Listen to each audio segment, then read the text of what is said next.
Hey guys, Lance here. Today I'm going to be showing you how to take the tail light out of a 2019 to 2023 Ford Explorer. The only tools you'll need: 11mm socket, a T27 Torx bit, and a flathead screwdriver. So first, there's a little plastic cap right here. You need to pop it off.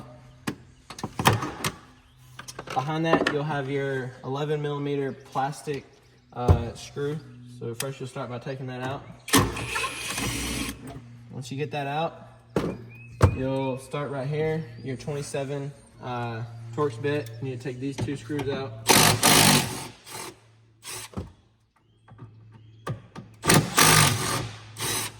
Once you get them two out, you get your flathead again, and this plastic cap right here, and this plastic cap you can pop off.